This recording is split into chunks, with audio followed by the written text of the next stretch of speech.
welcome everybody. This is the Islay Scotch Society presents Living Room Virtual Tastings. Today we're very fortunate to have Iain McAlister, the Master Distiller at Glen Scotia Distillery, here with us.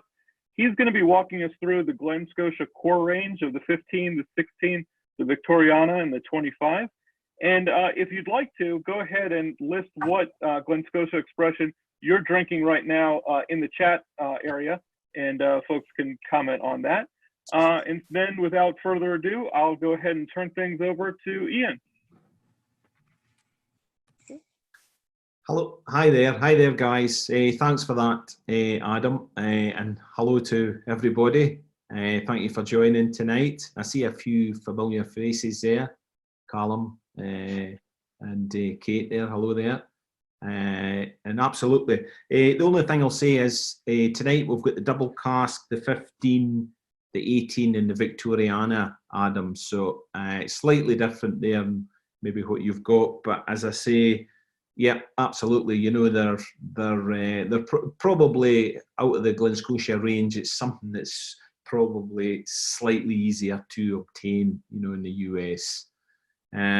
So yes, I don't know whether most of your viewers are, I guess you'll know about Campbeltown, but I'll tell you a little bit about Campbeltown. Campbeltown's obviously a small town on the west coast of Scotland, famous for whisky. There's nowhere quite like it for whisky. From about 1817 right up until the 1930s, you know, there was up to 27 different distilleries that came and went. So it's a huge reputation in the whisky industry, nowhere quite like it. Hence the titles Whiskyopolis, Whisky City, and nowadays it's the whisky capital of the world, but it's got that title back again. So yeah, it's obviously really famous in the world of whisky making. As I say, from 1817, you know, was the first of the modern distilleries, if you like, in Campbeltown. Before that, the latter half of the 18th century, you would have got a lot of distilleries in Campbeltown, but the majority of them would have been illegal distilleries or small scale affairs that never really survived due to the taxation regimes and such like at that time. So yeah, it's testament to a town this size. Nowadays, there's about 5,000 people live here. About 1900, there would be about 9,000 people. So it shows you there was something special going on here. Everyone was into their whiskey, which is fantastic. It really is.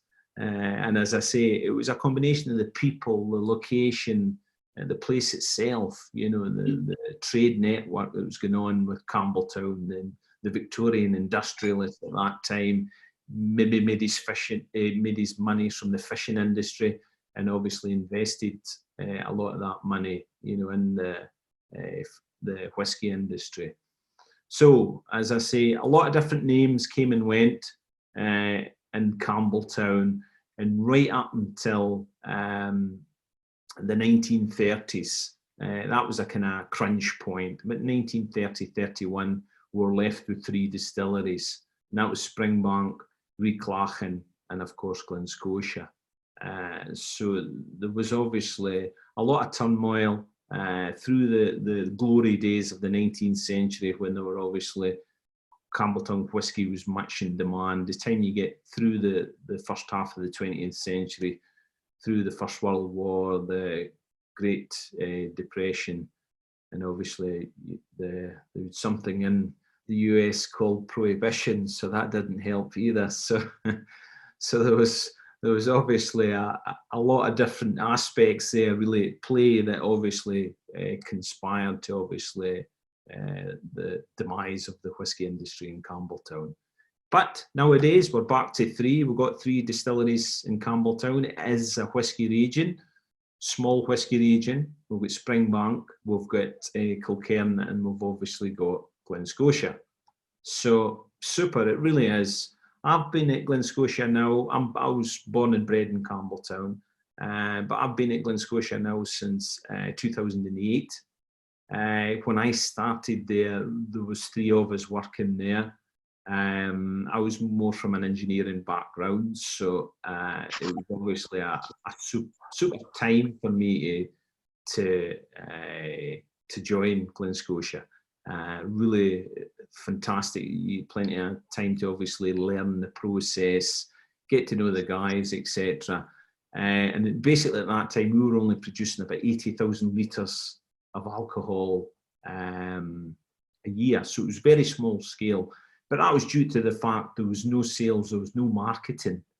So we never had any, never had really any push to produce a lot more because there was nowhere for it to go. At that time, I don't know whether anyone will mind it, but with an old 12-year-old, Glen Scotia 12-year-old, probably never reached the US or never really reached anywhere for that matter of fact.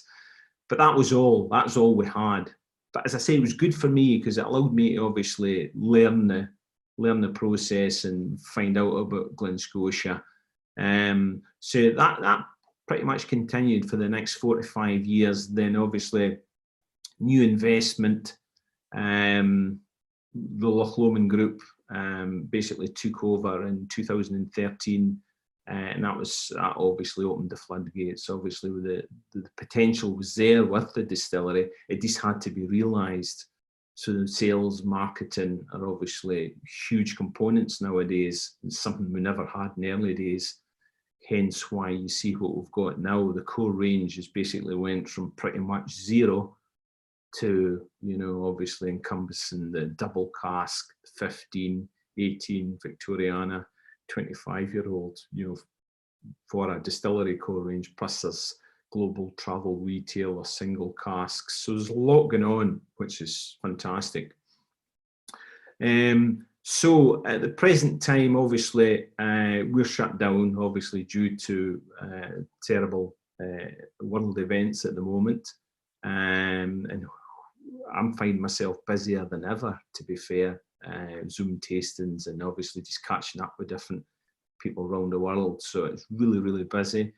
There's not a need for us to be making whiskey at the moment anyway. We're quite happy to be in the position we're in. We've stopped. It's the right thing to do, and we can concentrate and obviously speaking to you guys out there.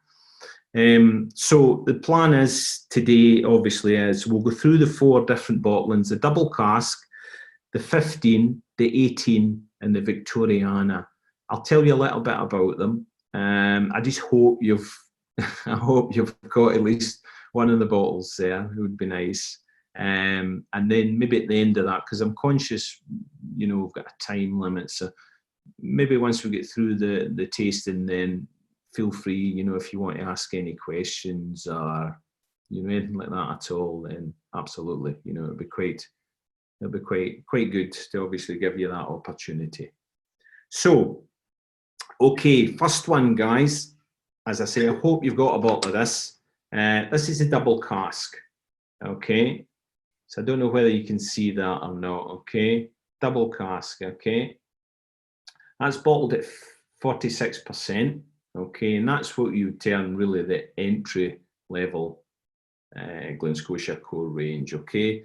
This is fantastic, this. It really is, because there's not often, obviously as a distillery manager or master distiller, whatever you are, there's not often you get the chance, when you're, what you're making is going, into the bottles. And this is the case with this.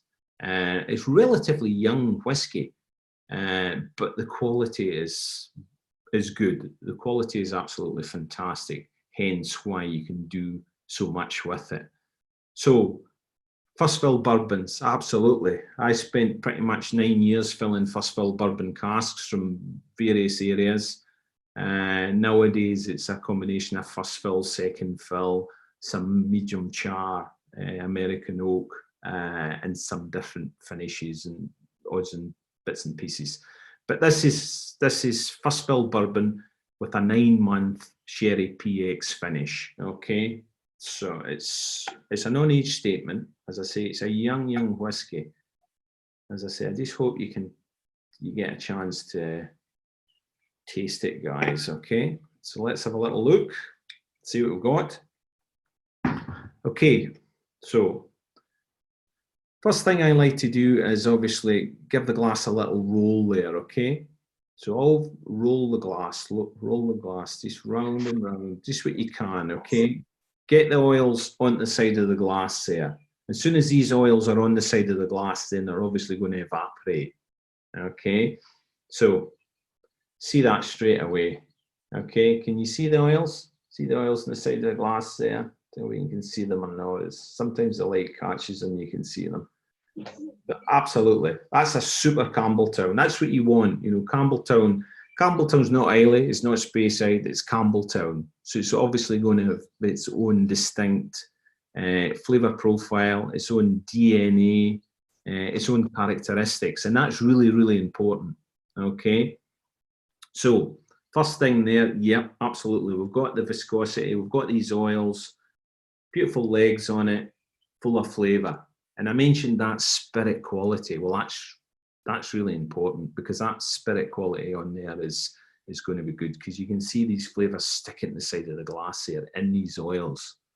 Okay, through the quality of malted barley, through the type of mashing that we do. Obviously, it's very hands-on, but importantly, the fermentation, very long fermentations, stainless steel washbacks, which obviously guarantee that quality.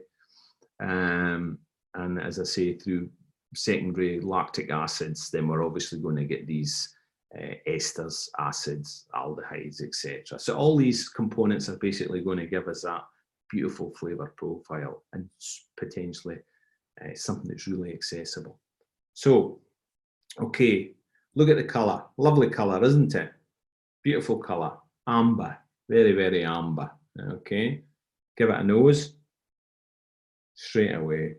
Sweet. Very, very sweet. Caramelization. You get a lot of fruits, sugars with wood sugars. You know, a great combination between obviously the bourbon and the PX sherry there. Fantastic. Yeah, it's quite youthful, but it's a superb balance there. Wonderful, wonderful dram. Okay, give it a little. And the longer you chat to, obviously, the more chance the nose is going to improve all the time. So the longer you give it in the glass, the more evaporation you're going to get, slight oxidization. Obviously, you're going to lose any volatiles in there. Wonderful. Let's give it a try. Slanger, guys.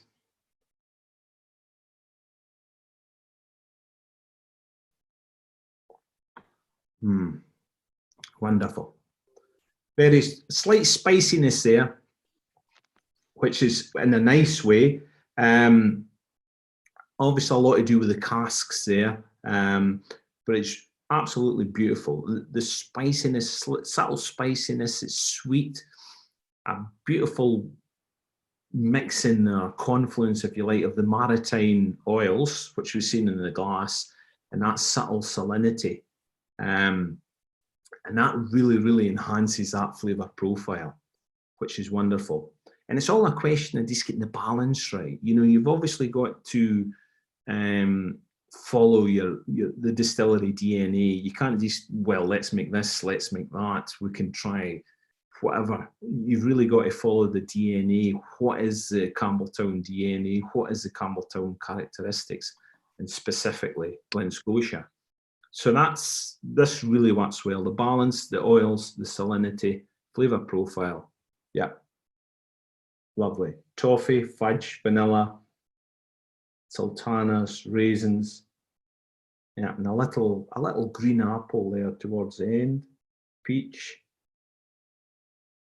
Yeah, a little bit dry, dusty. Wonderful. But again, the finish is beautifully balanced. As I say, the oils obviously enhance that. Wonderful. Lovely dram.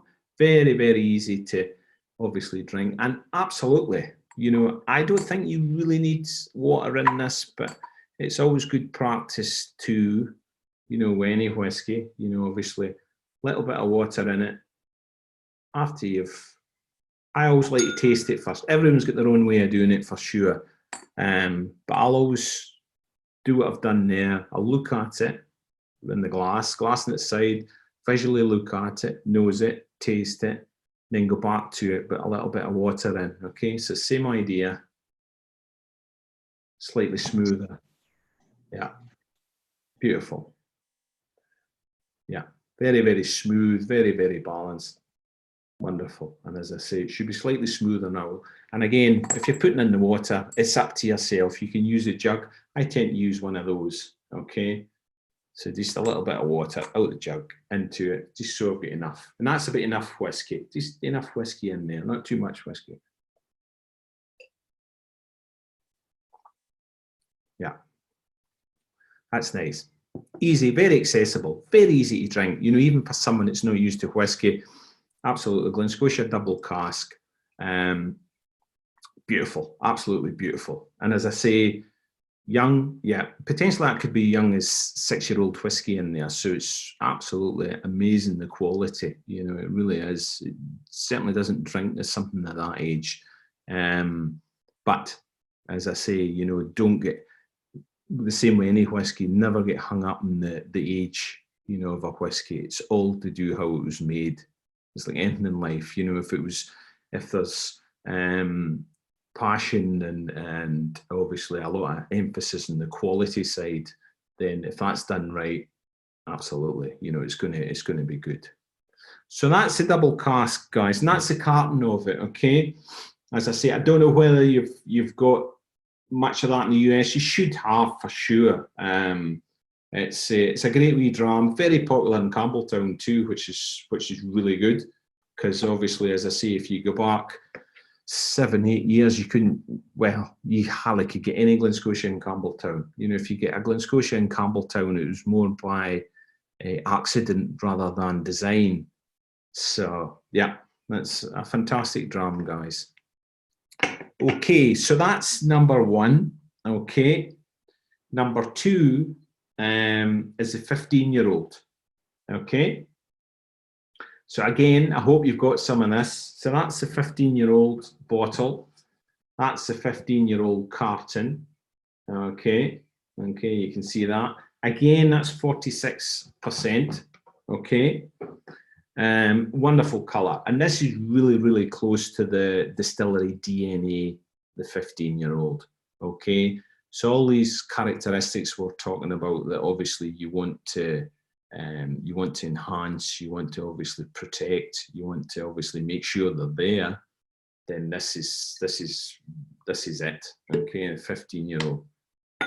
Okay, so it's a shame I've got all these whiskies and nobody to drink them all with me, but never mind. One day, as they say, I feel a bit mean actually. Look what I've got. But anyway, okay. So, 15-year-old guys, okay. Same idea, okay. That's enough whiskey in the glass, okay. And again, the glass is important too. You know, you can use whatever you want. I remember the first time I handed my father a dram of Glen Scotia, and I gave him it in this glass, a type of glass like this. And he just looked at me because he was not used to drinking whiskey out of tumblers. And he thought, you know, get a real glass. And I thought, okay. And then I felt a bit awkward giving them whiskey in this glass after that. But no, but absolutely, a glass like this really works well. Okay, I like to obviously, first of all, I like to be able to go like that with it, you know, and I like to be able to roll it. Plus, I like not too much contact with the whiskey straight away, you know, so I like to obviously keep my hands away from it and just let the whiskey relax in there. So that type of glass, tulip-shaped glass, fantastic, especially the shape of it. Directs all the flavours up to the nose there, so absolutely wonderful glass. So we know what to do. What do we do? Give it a little roll. Okay, on the side like that, guys. Okay, get these oils. It's really important to get the oils. I love to get the oils on the side of the glass there and then look at them. And if you catch it right, obviously, you probably not be able to see them right on here, but if you catch it in the light, absolutely, you see the oil, see the viscosity, and you know wonderful. You know, that's really going to be full of flavour. It's going to be packed, and it is. It's absolutely amazing. So look at the colour. Look at that colour. Lovely colour again. You know, very much a natural colour, that. Wonderful. Obviously, the combination of the casks there.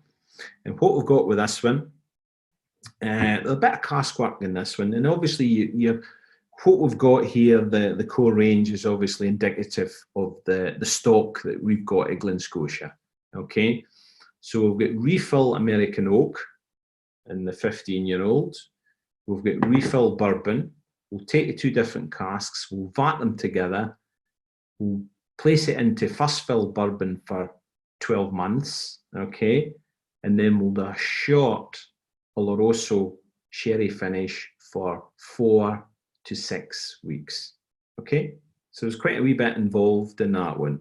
But again, you know, the cask work really enhances what we're trying to do here, what we're trying to do with that distillery profile. And again, you'll notice the bourbon influence there. You know, a big part of Glen Scotia is these bourbon casks. You know, as I say, I spent 9 years filling them, personally filling them. So there's quite a few casks there. Well, maybe not as much as we need now, but felt a few. Okay, so look at the colour. Yeah, natural colour. Give it a nose. Wonderful. Okay, kind of medium-bodied. Citrus peels, ginger snap biscuits. Yeah, leads into a great depth of fruit flavours, apricot, fruit salad. Wonderful, really is. 46%, you don't need any water in that, absolutely. That is just so smooth, it's absolutely wonderful. I've got to say, every time I do the tastings, this 15-year-old really stands out to me. It's wonderful. It really is, guys. It's absolutely super. Ah, beautiful. Okay, so let's give it a little taste. Yeah. Again, plump fruits, caramelized sugars, fantastic balance with the wood, the oils, subtle salinity there. Yeah, so smooth, really is super smooth. You don't need any water in that. But again, if you wanted to add water, you know what to do. Just give it a little and give it a minute and then try it again. Absolutely, but that is super. It really is. And as I say, obviously, 15-year-old, that's you getting to what a Glen Scotia should be. That's indicative for that DNA, the characteristics, that bourbon wood there. Obviously, the short 4 to 6 weeks in Oloroso sherry, potentially that could disappear at some point. You've just got to, obviously, as your stock profiles change and potentially improve, then you might not need that. That subtle sweetness there, that slight, just gives it a slight edge. You might not need that going forward. And that, again, you know, you just get that pure distillery profile. So fantastic whiskey, it really is. Love that. Can you see the oils? I don't know if you see the oils there. I'm not very good with this camera thing, but I don't know if you can get the oils on there. Wonderful. Absolutely wonderful. And what you get is a lovely halo around it. And it's the same with the new make spirit. You know, in the new make spirit, you're going to get subtle. If this was a bottle, you know, this could be a sample. It's obviously got whiskey in it, but if that was a bottle of new make spirit, it would be the same idea. You get the lovely oiliness, and believe it or not, you get that salinity too. Obviously, you're getting a certain amount of salinity in the maturation, but you're going to get a lot through the process. It's going to follow it through the process with the malted barley, where the malted barley is growing, etc. Then you're going to get that certain amount of salinity. So the new make is wonderful, wonderful. So yeah, so all these factors, yeah, that's what we're looking for. You just got to look very closely. So every whiskey you get, just take your time, study it. The longer you take with that whiskey, absolutely, And it's changing already. Even the fact, as I say, I'm holding the glass like that, you know, obviously you're transferring heat up that glass. So wonderful, wonderful. Beautiful. Really is. And the finish, I say, the finish is waxy, but again, it's beautifully balanced. These oils, the salt, but that fruit, you're really getting a lot of plump, wonderful fruits there. Wonderful. So there we go, guys. That's a 15-year-old. Lovely, lovely draft. Really is. Too easy to drink. My goodness. I better not be drinking them all. By the time we get to the end, I'll be a blithering wreck. So, Ian, yes, sir. You okay? I've only got 14-year-old old Glen Scotia. I don't have 15-year-old. Oh, that's even better, Raymond. That's a classic. I've got every other range bar the 15. That is a classic, sir. That is a classic. Is that one of Mr. McSporn's? Absolutely it is. How did I know that? How did I know that? That's a fantastic one. So I'm missing the 15, but I've got the rest of them. Well, we're on the 18. Next one is 18. So yes, let's get on with that one, sir. Birthday present. There we go. What else could a man want? Good lad. I hope you're enjoying. Cheers, Ian. Cheers, bud. Cheers. Okay. Okay, guys. So next one is let me show you that. Is the 18-year-old. Can you see that? Okay. Fantastic. Okay. 18-year-old. Very easy. Super smooth. And originally it was a double cask 15 in Victoriana. Then we added the 18-year-old. Then, I think it was nearly about a year later, we added the 25-year-old. So this is really nice. So what we've got here, let me pour this. Okay. A little dram. Not too greedy, just enough. Okay. So what we've got with this one is a combination of refill American oak, okay? And by that terminology, what I usually mean by refill American oak is sometimes it's not even refill bourbon barrels, it's reconstituted bourbon barrels which have obviously been enlarged to hogsheads. Okay, so through a past life, they've increased size, okay? And that was common practice many moons ago. So refill American oak, some first fill bourbon, and then it's got a 12-month finish in sherry. And again, it's that Oloroso sherry. So it's going to give it a lovely sweet background. Okay. So same idea, guys. Give the glass a little roll there. Okay. Get the oils on the side of the glass. Okay. Really oily. Look at that.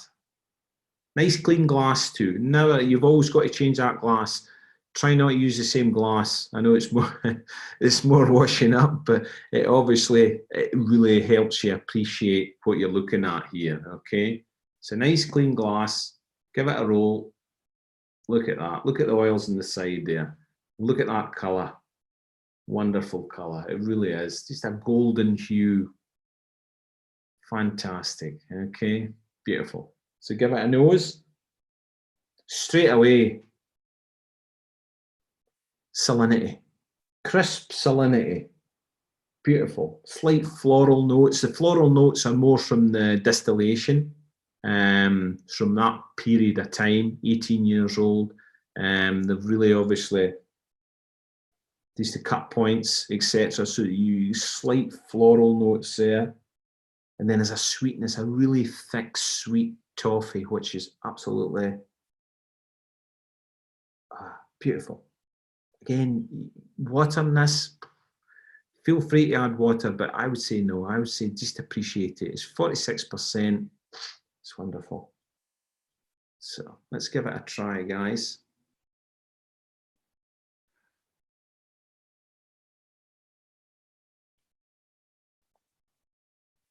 That's wonderful. What do you think of that one, Raymond? It's my birthday dram. I love it. It's a birthday. Good lad. You know, Ian, I love Glen Scotia. I think I've got Hey, Raymond. Ian. I've got Raymond on here as a plant, I think, isn't it? Hey, Ian, this is Tamor. There are a couple of questions coming in from the attendees. Do you want to take them in right now, or should we? Yeah, absolutely. Fire away. Fire away. Okay. Yeah. Okay. So I think there's Kelly. You had a question. Do you want to just unmute yourself, ask your question, and then after that, there was another attendee who had a question. So let's try to take these couple of questions right now and not take up too much time, and then Ian will get back on track with his tasting. So Kelly, you go first. Yeah, I just wondered if there was any thought, because I agree with you that the 15, which I have a lot of, is very smooth. But I was wondering if there's any thought of ever releasing an edition of the 15 or the 18 at cask strength. Well, yeah, I mean, do you know, a lot of it, Kelly's, it's the stock profile we've got. As I mentioned, you know, when I started there, we were only producing about 80,000 litres a year, so it was very, very low amounts. I mean, I tend to do cask releases. There is cask releases done through distributors in Europe and such like. I think there'll be some in the US too, but I'm not exactly quite familiar the exact setup in the US. Probably to do the core range would be tricky. It really would be tricky because it's a balancing art. You know, you're obviously trying to obviously protect and look after that distillery character, but you're obviously trying to obviously give, you know, the consumer, yourself, something that's obviously is accessible and obviously reflects that distillery character. So it's going to be difficult. You never know, but I would say more so that age group, you probably hit on potentially maybe a distillery release or a single cask release could potentially be about that 18-year-old or 15-year-old. And you tend to, there's probably been ones came and went actually. I tend to, if I'm, you know, looking at a cask release, then I tend not to look at the age too much. I tend to look at what I'm after. I've got a Master Distillers edition coming out hopefully in the future at some point, whenever that'll be now, obviously. And that's just refill. It's just refill American oak. It's just basic stuff, but it's all geared just to the flavour. Just that flavour, just there's very little cask enhancement, if you like. You know, it's all just about the distillery, the mashing, the fermentation, and obviously that distillation. So there's different ones come and go, Kelly. You know, it's really, really hard. But for us, yeah, it's always going to be difficult to, you know, do different ones like that at cask strength. Okay, thank you, sir. And then, yeah, I think Barry and Alex or Alexander, if we can wait for your questions, we'll take them in after Ian is done with the core range. So Ian, go ahead and please continue. Yeah, okay. So, as I say, obviously the nose and that, fantastic. I think I ended in the toffee aspect. Wonderful. It really is so accessible again. Okay, so let's give it a little taste. Super smooth. It really is super smooth. It's rich, deep vanilla fruits, flavors. You get apricot, you get pineapple, plump sultanas. Wow, you know, it really is. Again, you know that I'm obviously doing quite a few of these tastings through the last few weeks, and it's really given me a chance to get to know the core range again, because some of these whiskies are really, really good. You know, when you think you came from a standing start, there was virtually no Glen Scotia core range. To have something of this quality is really, I feel really privileged, to say the least. So yeah, the finish on it, absolutely gentle spice, Again, you've got subtle salinities from the very start. On that nose, you're actually getting the salinity, and it follows it through. And again, it's a wonderful balance with the oils and the flavour profile there. Something really special, really is. 18-year-old, yeah. I've got to say, so far, the 15 and the 18-year-old really stand out to me. Really do. You know, real super drums there. And as I say, sometimes, you know, even if you leave them, I've not got any with me, but sometimes I'll work with a small glass cover. So what I'll do is with the small, you know, just the discs, I'll sometimes leave them with the disc on them, you know, just on the top of the glass. And I could leave them maybe for a day, maybe a couple of days, you know, if it's a cask strength sample, just leave them like that. Okay, and obviously the oxygen's getting in there, you're getting oxidization, etc., and you're losing a lot of these volatiles. And the time you come back to it, wow, you know, it really is opened up. And potentially, if you had a little bit like that, a little drum like that, then you could just put a wee bit of water in and see how it goes, and see how it's obviously you know, it's coming along. And I've got to say, since we've obviously shut the distillery and I'm pretty much working from home, the house is full of whiskey bottles. There's bottles upon bottles upon bottles upon bottles of whiskey all about the house, and it's just a case of remembering what was where, and did I do that one? Did I do this one? So. So it's sometimes getting a bit confusing for me, you know. I've lost my structure a bit. Okay, so let me tell you about this one actually before I pour it. So the final one is the Victoriana, guys. Okay, and this is obviously what I mentioned at the start there. You know, is something really special.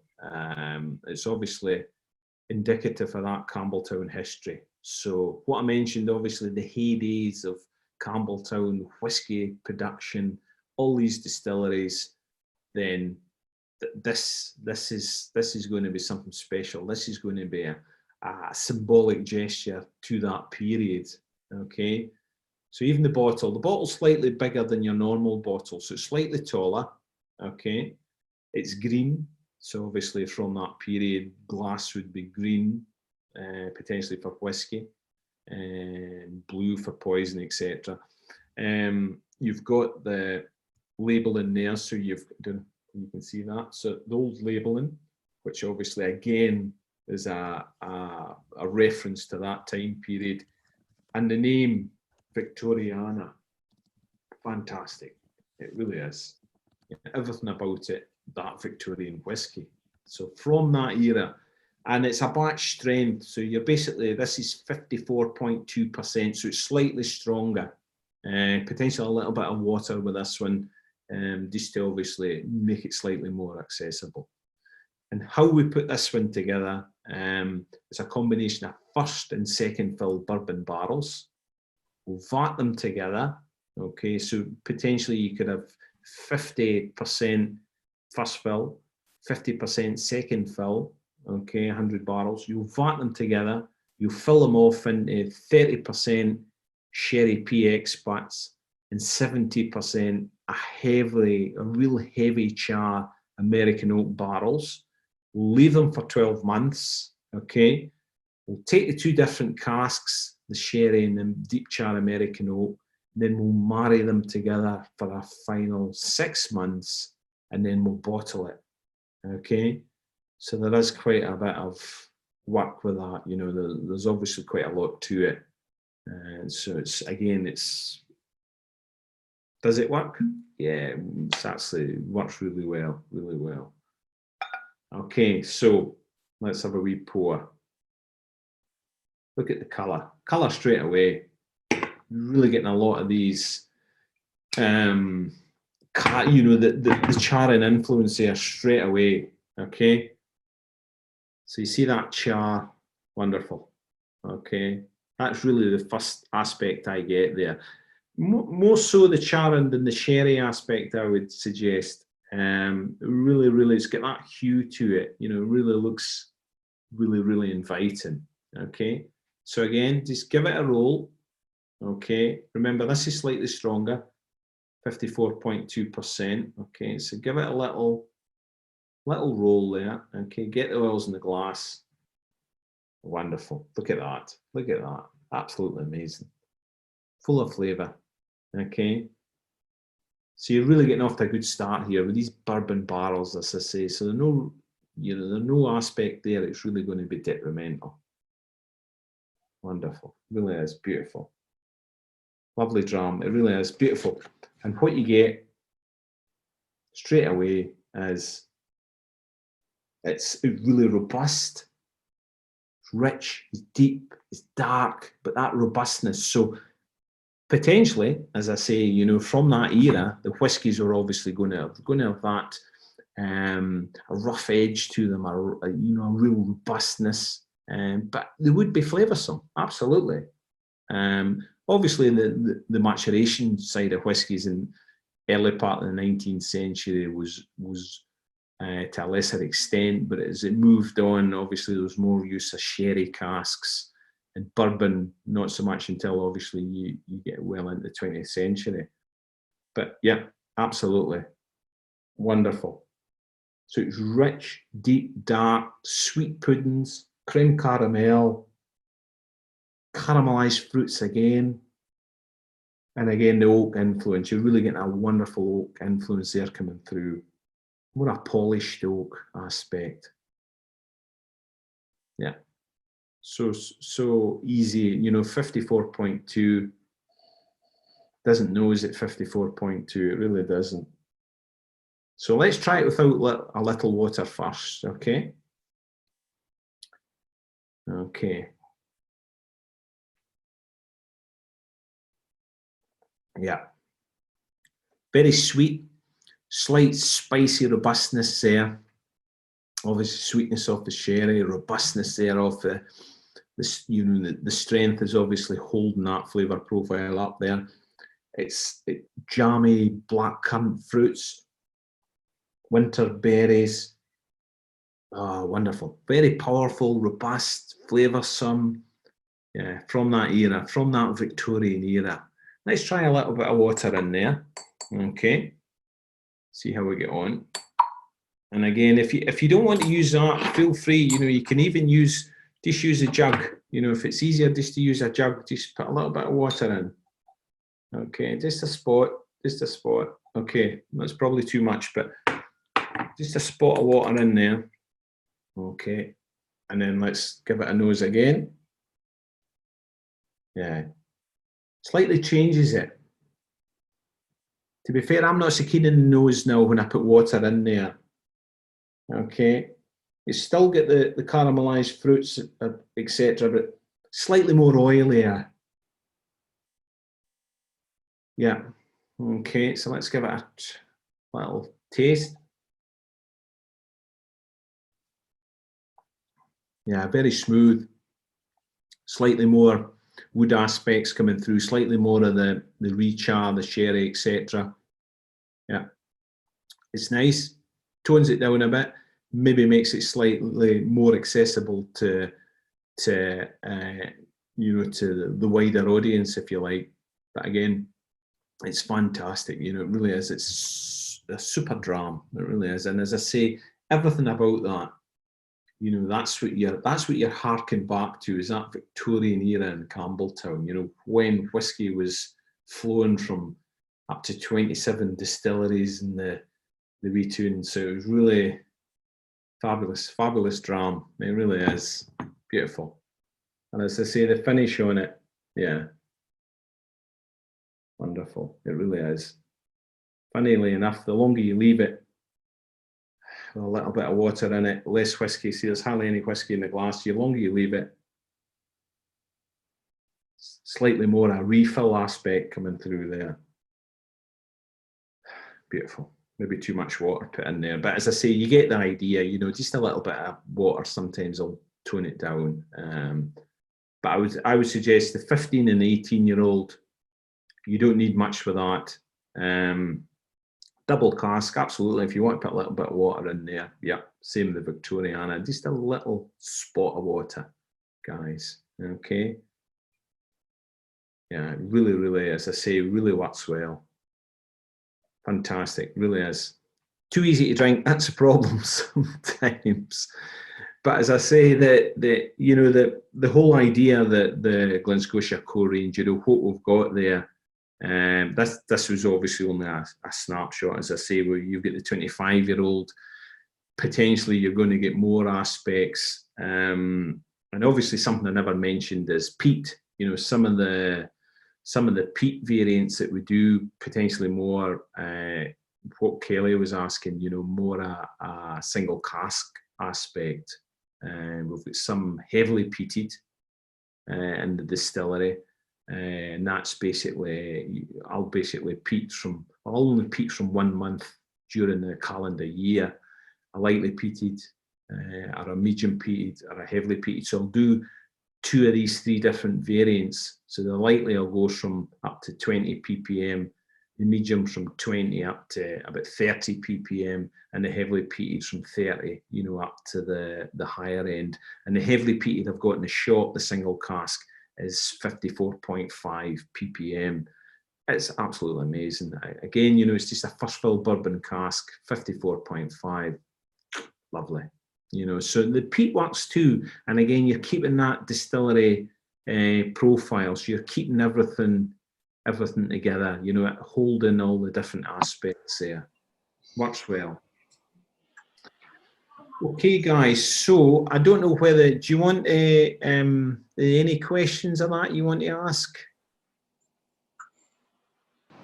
Hey, Ian, this is Timur. So yeah, there are some questions which have come in from the audience. So why don't we take those questions first, and then maybe you can talk about your future expressions or your plans for any other bottlings, and if you've got any insight into the maturation process, we can get to those after you take the questions in from the attendees.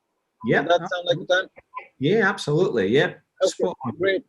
So at this point, I'm gonna open up the floor, and so those of you who have put their questions in the chat, if you don't mind unmuting your mic and coming on camera and asking your question, just do it in a way where you're not talking over each other. So if you...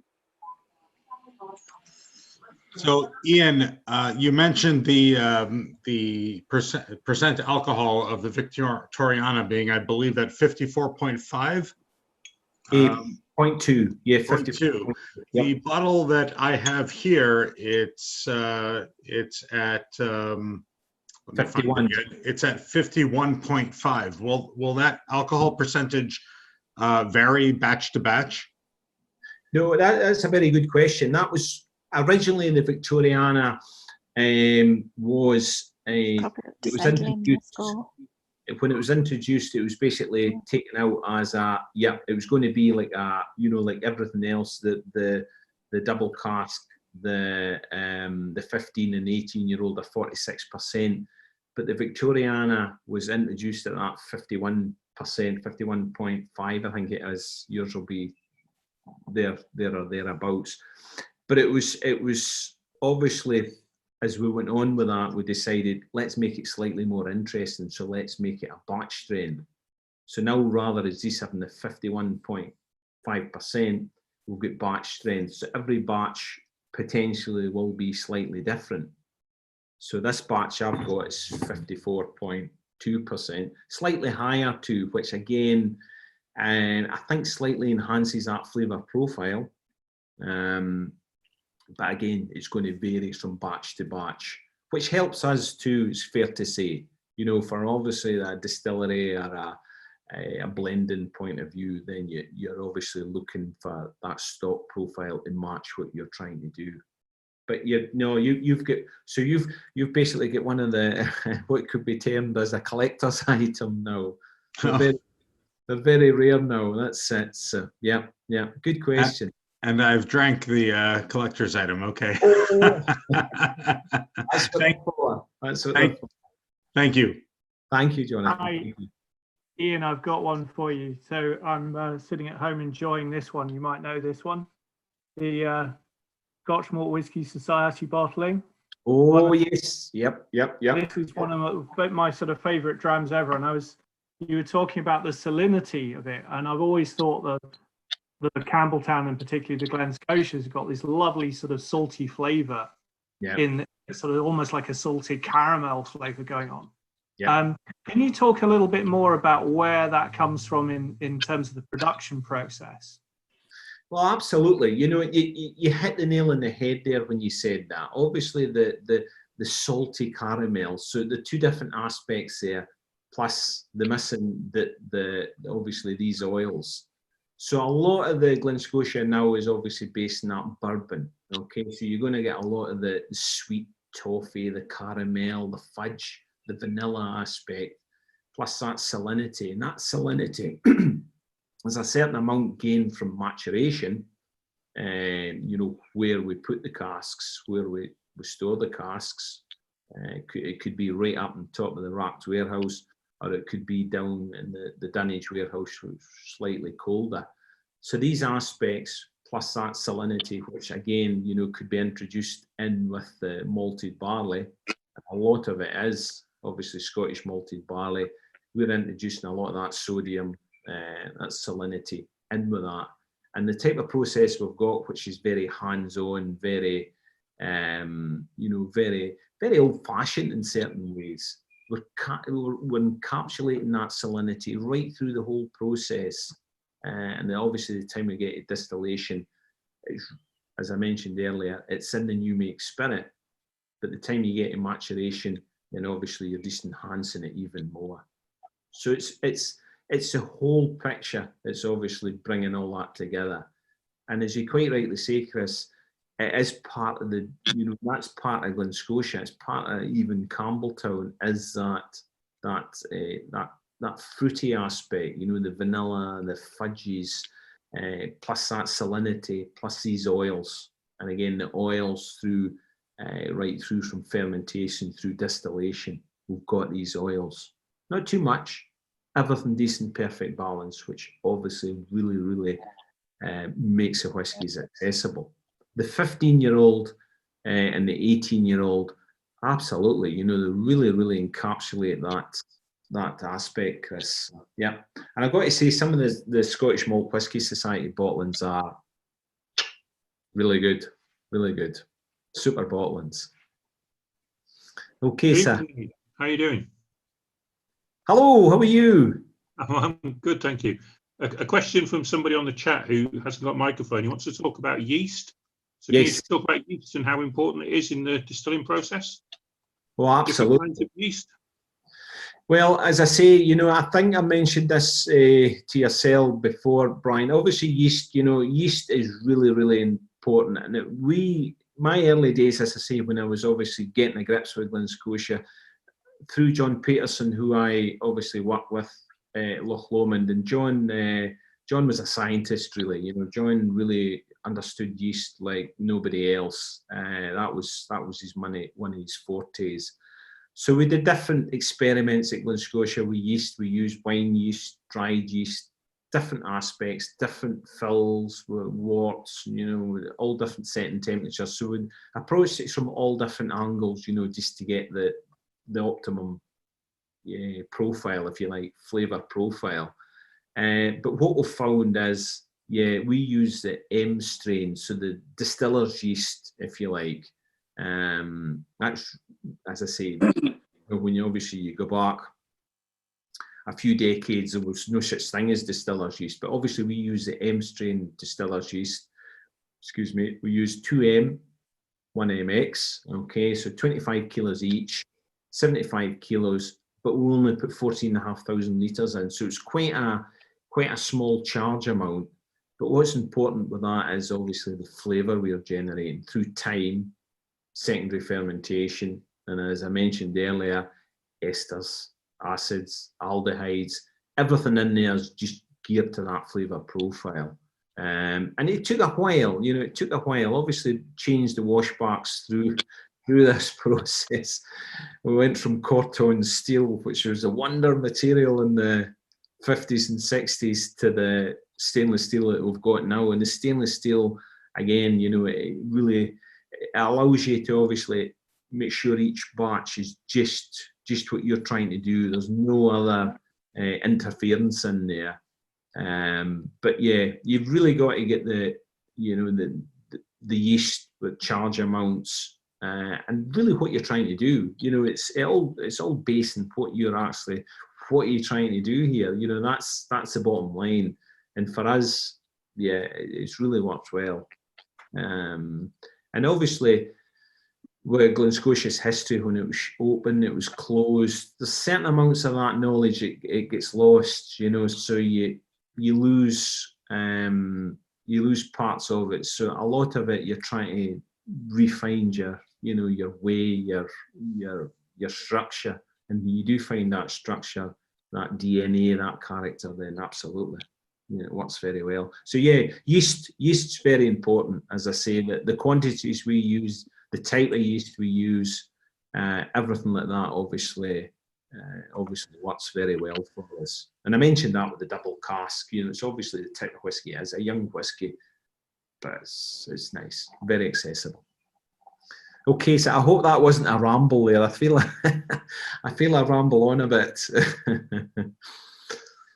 Okay, so what's the peating level? What's the peating level in the core range? And some seem to have more peat than others. Yeah, absolutely, Alex. So really what you're looking at there, you know, you're very little peat through the majority of them, but the time you get to Victoriana, potentially, you know, you could have a small amount of peat in there, okay? 10% peat, 15% peat. But to be fair, most of the peat in these whiskies, very few people will actually detect peat. So you say, right, okay, I don't like peated whiskies. I don't drink peated whiskies. To nose them, I doubt you'll pick it. You know, you could, absolutely. And, you know, there's a lot of very good noses out there. You could potentially pick it, you know, out. But the majority of these whiskies, if there is a small amount of peat, you very, very, you know, you'd be hard to pick it out. But it's a good question, as I say, because potentially there is an opportunity for more Glen Scotia peated whiskies. And some of the Glen Scotia peated whiskies, as I mentioned, the one in the shop there, you know, is really, really fantastic. Really is beautiful. Balance is amazing. Really works well. So yeah, basically, yeah, the Victoriana is the only real one there with the peat in it. Okay, sir. Thank you. Just a small question, Ian. Why and when put just Glen Scotia single cask releases on the market? Now we've got the bottle here. It's a 10 years old original Glen Scotia, a bourbon barrel single cask from last year in September. Yes, yes, yeah. See, that's obviously the wider Loch Lomond group. Then there is obviously there's. I take it. Are you in Germany? Yep. Sorry, I can't. Yeah, original from Germany. Yes, I got that bottle from Germany. Yeah. But we live in Islay, so this bottle has a long journey. First from Campbeltown to Frankfurt, and then back over the ferry, then back to Islay. I know. And now it's located in Ballygrand, Islay. Well, there you go. You're home. You're at least a local. Right. Well, do you know, it's again, it's a super question, that, and there's obviously a lot goes on between the sales side and marketing and the wider community. Obviously, they've got certain distributors in Germany, they have in Holland and Belgium and different countries, you know, and the same with the US potentially, where there's obviously a big market. But a lot of these single casks are specifically for these retailers because obviously they can maybe sell a lot of the double cask, the 15-year-old, you know, so on and so forth. So they'll be asking for these single casks, and these single casks, if you like, are a treat. You know, there's something special for them, something to recognise all their hard work, because obviously they sell really well. As I say, some of them Some of them super. And that one you've got there, I don't think I have a bottle of that, so I feel a bit. I feel a bit envious. That's a nice one, yes. It is, eh? It's a Nice. bourbon barrel, first fill. Oh, it's amazing. It is, you know, and some of you're absolutely, you've hit the nail on the head there. Absolutely. My favourite always was at Glen Scotia. I was obsessed with first fill bourbon barrels. And it was a lot to do where they were, you know, the maturation took place. Potentially you get a lovely old fashioned dunnage warehouse, which is nice and cool. But I really had a preference, a penchant for this 1970s asbestos building, which had racked inside. And the temperature profile in there would really get warm in the summer. And the winter it wouldn't get too cold, but the temperature was just absolutely spot on, right at the top of the rack there, you know, the bourbon, first fill bourbon barrels. And oxidization, hydrolysis, you would lose a lot of the water, a lot of the contents, but the flavour profile with the first fill bourbon, and that's probably where that one came from, was absolutely amazing. Really was amazing. It's beautiful, as good as you get. You know, I was really obsessed by them. I thought they were wonderful whiskies. Wonderful, wonderful. So, I'm sorry, Ian, was that the 10-year-old? I don't know actually what that one was. This one is 10 years old. This was distilled 2009 and bottled September 2019, and it's one of 229 bottles. Is the 10-year-old not widely available? Because I had the opportunity to purchase one from the distributor that provided the 3 bottles that we had for today. Maybe I'll go back to him. Ask him. I can show you the label if you want. This is cask number 783. 783 is the cask number. Yeah, that one's just a single cask bottling, so that's obviously a limited edition. But you're right, Jonathan. I think there is a 10-year-old that's readily available, so that'll be in a wider, you know, obviously there'll be a greater number of bottlings and that. I don't know whether it'll be a first fill bourbon though, the 10-year-old you're talking about, Jonathan, but definitely what you know, the single cask is certainly, you know, it's a first fill bourbon. So yeah. Thank you. Brilliant, absolutely brilliant. Hey, Ian, this is Barry. I just wanted to first thank the Islay Scotch Whisky Society for hosting this event. Glen Scotia is one of my absolute favorite distilleries, so opening this up to the public was a huge, awesome thing for me. Thank you. My question is just a little bit about, I'm in Texas, and I feel very fortunate to have some Glen Scotia offerings in my area. Some of the things you tried today are pretty accessible to me. I'm wondering if there's anything like I've seen the limited releases like the rum cask and the portwood. Those things look delicious and are not available. And Texas is really restrictive in terms of shipping. We can't get things in. So I'm just wondering if there's anything on the radar that might be targeting the U.S. for additional Glen Scotia offerings.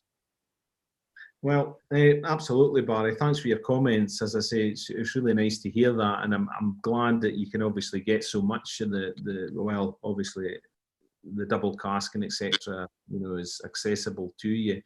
There is obviously at the moment there is a school of thought. Obviously, there's a certain amount of debate. You know, obviously.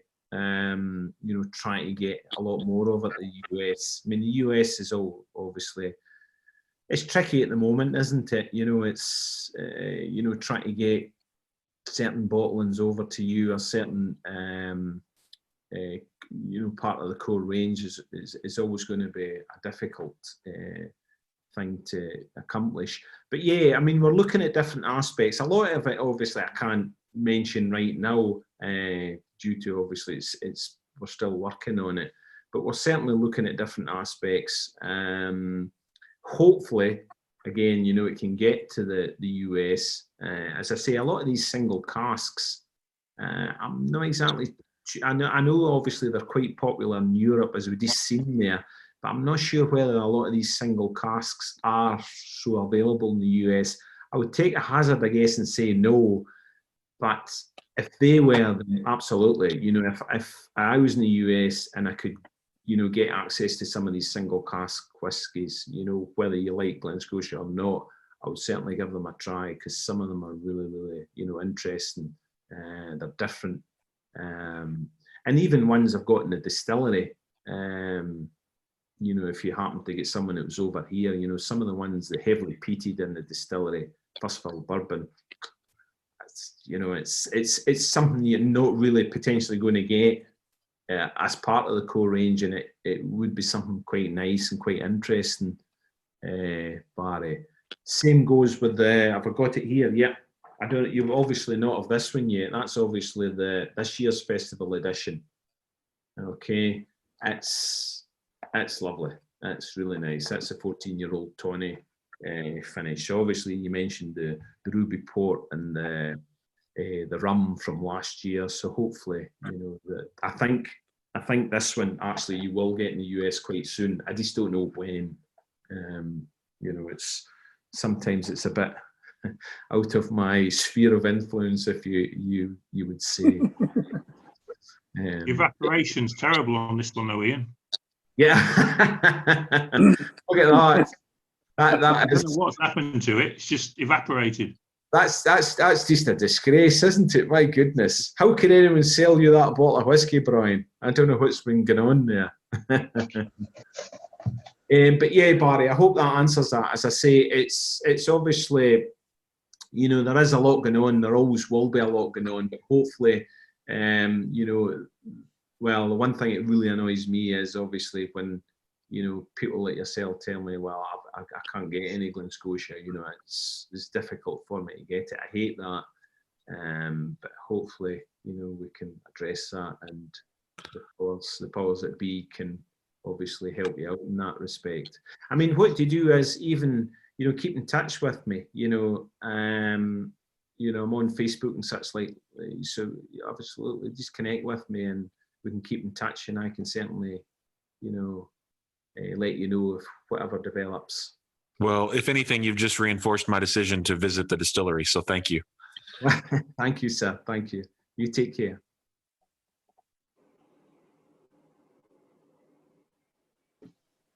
Okay, guys. Okay, do we have any other questions coming in for Ian? I'm still in my vehicle, Ian. Yeah, you're looking stopped over. You're looking good. Can I ask one question? Go ahead, Jesse. Yeah, just curious, you know, how you do collaborate with the other Campbeltown distilleries, you know, or if it's really just the Springbank, because I know they basically own Glen Guile that makes Kilkerran. So, like, what kind of interaction do you have to promote Campbeltown, and is it a friendly relationship? Is there a friendly competition? I'd be curious to hear about that. Well, actually, I was going to, Jesse, I don't want to be rude, but is there other distilleries in Campbeltown? There's only one, Glen Scotia. No. I mean, absolutely. I mean, it's. Yeah, I mean, we obviously the relationship, you know, always we get on fine. We work away together, never any problems. You know, always with distilleries, and it's the same anywhere, I guess. You know, always there's going to be friendly rivalry for sure. But you get on. It's everyone's interest to get on, isn't it? You know, you're obviously we're all pulling the same way. We're all doing the same things. So.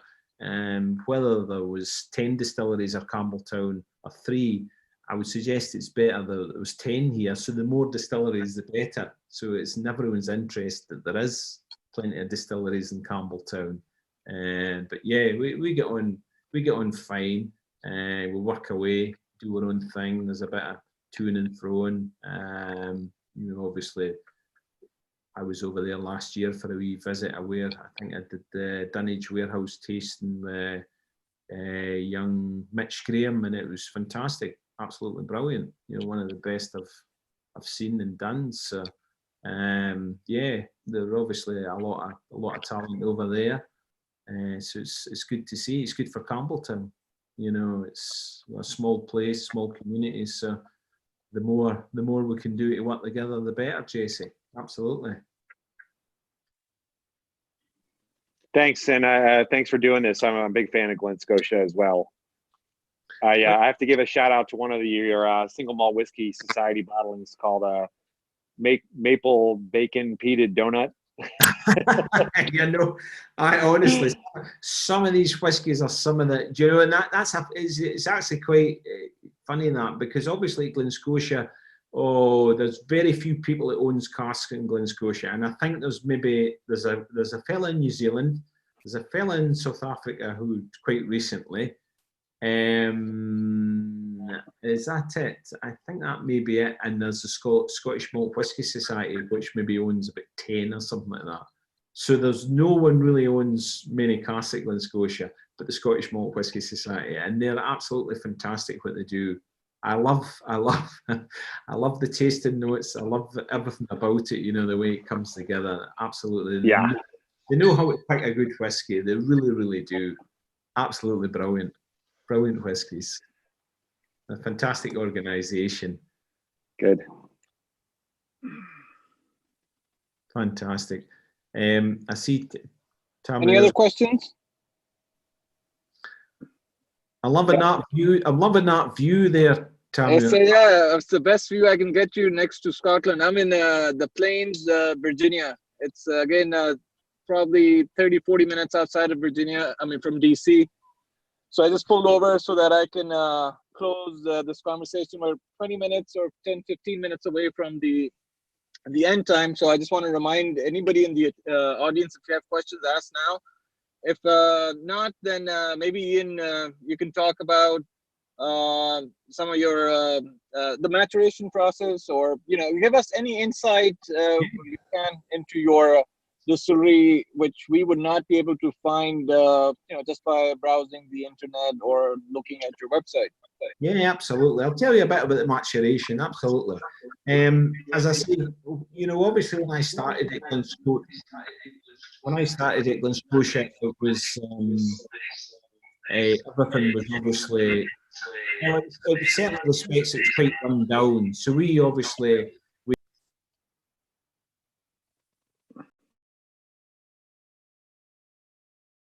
house, which is obviously traditional storage. We've developed into palletized, and we've got the racks. So we've basically got 3 different concepts, if you like, of storing casks. Obviously, cask-wise, as I say, I spent 9 years with first fill bourbon. The reason for that was there was quite a bit of refill casks available at that time in the racked warehouse, some sherry, etc. And obviously now we've developed from the first fill, as I say, from first fill into second fill into some medium char casks. Again, which just gives you a certain amount of stock profile, and that's really, really important. Obviously the questions, will I get such and such a bottle here, there and everywhere? Well, that's what you've got to really look at now for obviously planning for the future. We only produce 500,000 litres a year at Glen Scotia, which is, there's 9 people work there. It's not a huge distillery, but it's a reasonable size of distillery. But the most important thing for me, and obviously for the distillery and for the owners, is that quality. So you really, really geared up to make sure that quality is paramount over quantity. Potentially I could make up to touching on 700,000 litres, but again, I think it would be, potentially it would be pushing at the present moment in time. So you're really just looking for that beautiful Glen Scotia style, just to keep that going. So yeah, so obviously into the casks, and as I mentioned there, my favourite is that racked warehouse. Absolutely amazing. Tend not to move the cask about. When they get in the stills are in the racks, then we leave them there. Okay, tend not to mess about with them. And again, there's a certain amount of peated stock in there, you know, whether it's lightly, medium, or heavily peated, and a few older. Some quite interesting, as I say, because the Master Distiller Edition, which will be out at some point, who knows when, but some point going forward, that'll be obviously quite interesting, because that is all, obviously, that's a refill American oak. And again, it's just it's a single cask, so it's obviously going to be something quite rare. So yeah, you've really just got to look at all aspects with maturation. Obviously, we don't keep every cask we produce in Campbeltown, because in two accounts, it would be quite foolish to do that. If we had any major disaster, then we'd lose everything. And secondly, it's just not possible. It's not humanly possible to keep everything in Campbeltown. So you really just got to look at the stock. You know, if there's certain casks going for bottling, you know, potentially for a double cask, or, you know, for making up any other part of the core range, then you're going to obviously move that. You're going to move that elsewhere up to Loch Lomond, or we've got other storage quite close to Loch Lomond. So you're really just looking at all the different aspects there, you know, and making sure that you've got a good stock profile in Campbeltown. Obviously, I can pull casks out of there, and it's got that Campbeltown, Glen Scotia DNA characteristics. But similarly, you know, we've got that elsewhere. So there's a lot to consider, you know, it really is. It's maturation is one of these parts of the process. You could talk about, as I say, the milling, the mashing, the fermentation, the distillation. By the time you get to maturation, it's like a whole entity in its own, you know, because obviously the relationship with the wood and Glen Scotia spirit is sometimes mind-boggling. And again, we do a certain amount of cask finishing. So there's certain casks we've got there. Again, for me, if I was in the dunnage warehouse with a dunnage tasting, then it's smaller single cask finishes I'll be doing. So some of these bottles I've got here, some of these, that one's obviously quite good. Not much left of that one. Some of these are obviously cask finishes. So just trying out different aspects, whether it's potentially, that was a 1991 refill bourbon, and obviously it's got a slight finish, a wee finish there. So just looking at different aspects, seeing how they work. If they work well, then obviously we can potentially use them in the dunnage warehouse, and hopefully it'll reflect that distillery character and that distillery DNA. And that's really what it's, you know, that's the main aspect, what you're obviously trying to accomplish. You know, you're always looking for keeping the standards up, keeping the quality up, but obviously trying to deliver something that keeps the distillery style there. It doesn't disguise it, whether it's again a cask finish, you know, it could be Oloroso, it could be port, or whatever it is, but potentially just keeping all these different aspects and making sure that what you're drinking is as close to the real Glen Scotia as possible. Oh, Okay. no, that's very nice. Thanks for talking to us about your maturation and how you handle your cask. Attendees, anybody else who have a question? Now would be a chance. We're 10 minutes away from our end time, so if you don't have questions, then there was one wondering. Oh, sorry. Hi. I was just wondering, the output that you cited was a lot more than I thought that Glen Scotia was putting out. Are you also producing for blends at this time? No, absolutely not. No. I mean, as I say, when I started at Glen Scotia, it was 80,000 litres. So 2008, it was 80,000 litres. By the time we get to 2013, with 2 extra guys, and went up to about 350. The time we get to last year, I was about 517,000 litres. So it's been a slow, steady growth. And everything we're doing, 99.99% of everything we do is for single malts. Obviously, there's a business outlook in that. Obviously, there's more value in it is quite expensive to make Glen Scotia the way it's made. It's quite labour intensive. It's quite, it's obviously the quality of malted barley we use. Getting the malted barley to Campbeltown. There's quite a lot of different factors to consider, but it's all geared for that single malt. You might find an odd cask in a blend, but on the roll, or on the whole, we'll be looking really to keep everything for the single malt aspect. Worth every penny. What? Thank you, Ray. In order to increase by that amount, did you have to install new stills and things like that, mash tuns? It's quite a big increase. It's not, but you've it's a very good question. You've really got to think clever. It was quite a challenge actually, and that was a bit like the yeast aspect.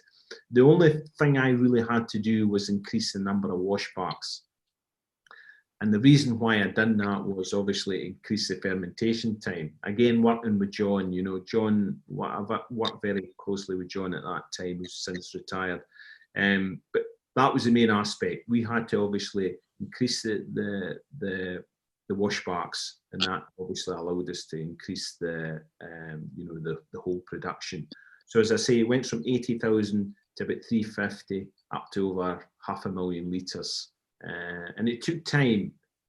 Obviously, I worked out certain scenarios down in paper, and the time you put them into practice, there's always subtle changes.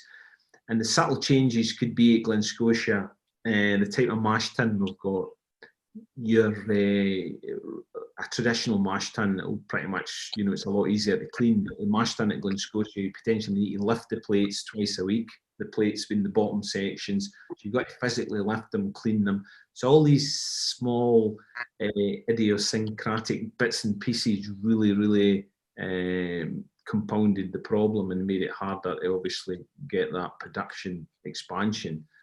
But it's something really, especially with whiskey, because again, you're geared to that quality. You've really just got to take your time. You've got to work it all out. The only way to do it is work it out, and then obviously, hopefully when you put it into practice, you'll be pretty close to the mark.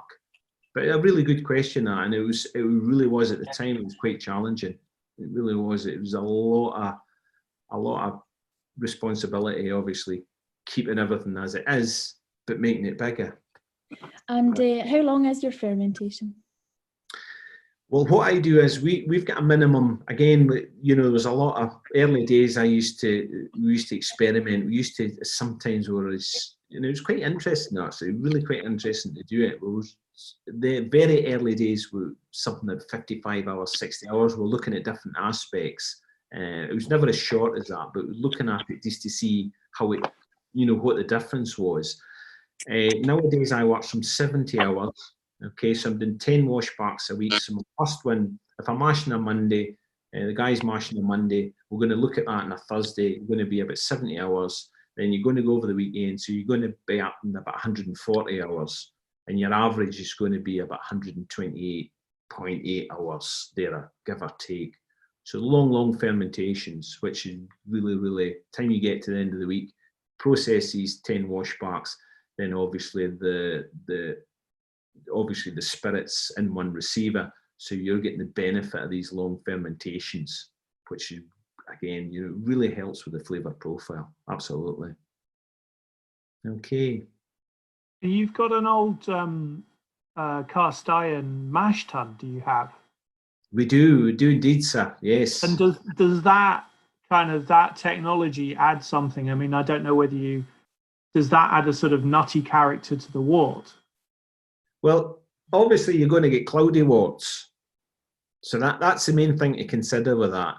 What I love about that mash tun is it's obviously got the human element. It's obviously, it's not modern, it's unforgiving. To operate this type of mash tun, it doesn't suffer fools gladly. So I could do it, you could do it, but we certainly not get the same results as the guys that's doing it day in, day out get. There's, as I say, there's no Glen Scotia instruction manual. It's all just passed on. So working that type of mash tun, it really is, it's a tweak of the lever.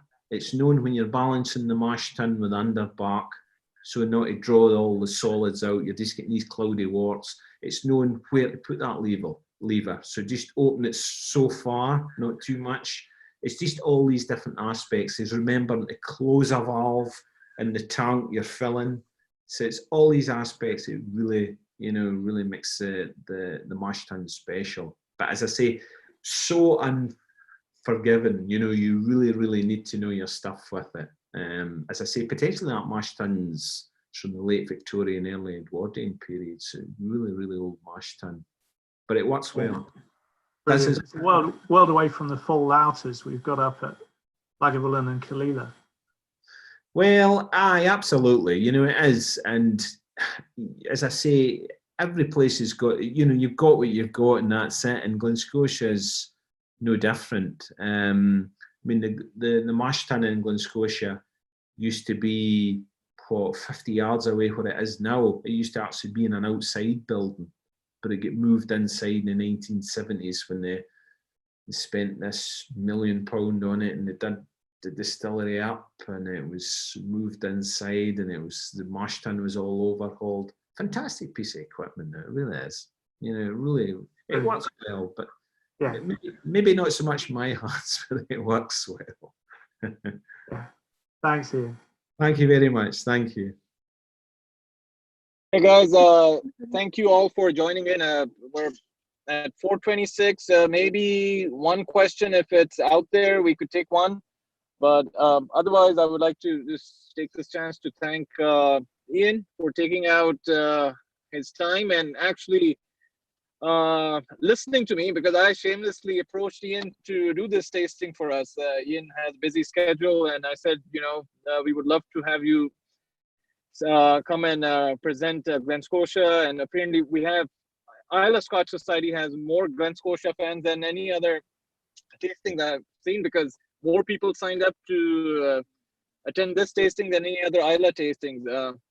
So thank you, Ian. Thanks for taking out your time and showing us what you do at your distillery and talking about your core range. So one question, it's only one question. Anybody out there with a question? Here's your chance. I wanted to know maybe if you could tell us a bit more about your career before Glen Scotia, or has your career began at Glen Scotia and you've kind of worked your way up from there, or another good, absolutely, that's another great question. You know, my career before Glen Scotia was it was more really engineering based. You know, I used to work with the local, well, I was born and bred in Campbeltown, so I worked with the local water industry. I can tell, it's a nice Campbeltown accent. Well, that's a lot of hooking and hawing going on there, but no, I used to, as I say, I worked in Campbeltown with the local water industry, and it actually, you know, it shows you how the whisky industry's developed even in the, you know, the 12, 13 years I've been at Glen Scotia. I started in 2008, and pretty much, you know, I was lucky enough to obviously get the job, and I started as a manager under the existing manager who was looking to retire. So pretty much for me, it was a baptism by fire. Probably because no one else wanted the job at that time. You know, that's just the way it was. That was whisky at the time. So I was lucky enough to get the job. And I spent, as I say, the next 4 or 5 years just learning the process, working with there was just 3 of us there, myself, a Mashman, a Stillman. So we're pretty much getting the place, Davey and Jim as it was at that time, pretty much getting the place up to the standard ready for that 350 expansion, you know. So I'm going from 80,000 litres up to the 2013 when we went to 350. So yeah, I say I feel so privileged, I feel so lucky, obviously. But I'll say sometimes in life you've got to take a chance. It might be a calculated chance, but take a chance. That's what I did, and obviously I'm lucky enough to be doing or working in a job I absolutely love now. So absolutely, yeah. If anything comes your way, don't pass it up. Thank you very much. Say you've an amazing job. An amazing job. It absolutely is. It really is, Raymond. As I say, it's an amazing job because absolutely, you know, you work with amazing people, you work with amazing product, and absolutely, you know, it's guys like yourself out there who obviously they're the real whiskey aficionados. They're the real, you know. I really appreciate everyone that's out there, and obviously, I think you put Glen Scotia on the map. That's what I think. well, it's obviously it's a great team, you know. It really is a great team, you know. And as I say, it's everyone else out there has obviously helped with that for sure, you know. Absolutely, you need a team leader, and your leadership's been amazing. Well, I'm not want to blow your trumpet or anything like that, but I'm just telling you. Well, that's it. Thank you, Raymond. You're He's very wanting a kind. free bottle of that festival. It is. That's what he's after. He'll be round on Monday. Yeah, if he's smart. I'll be in on Monday to see you now. Absolutely. You're more than welcome, sir. You're more than No, welcome. thank you very much for that tasting. It was absolutely amazing. Well, thank you very much. I hope everyone enjoyed it, guys. And as I say, I had a fantastic time. It was lovely to obviously be part of it. And hopefully, you know, it's for anyone that's not familiar with Glen Scotia, you maybe learned a little bit. And stay safe, everyone. Stay safe, and maybe we'll see you someday in Campbelltown. Okay. Thank you, Ian. Thank you. And thank you, Thank you. Angela.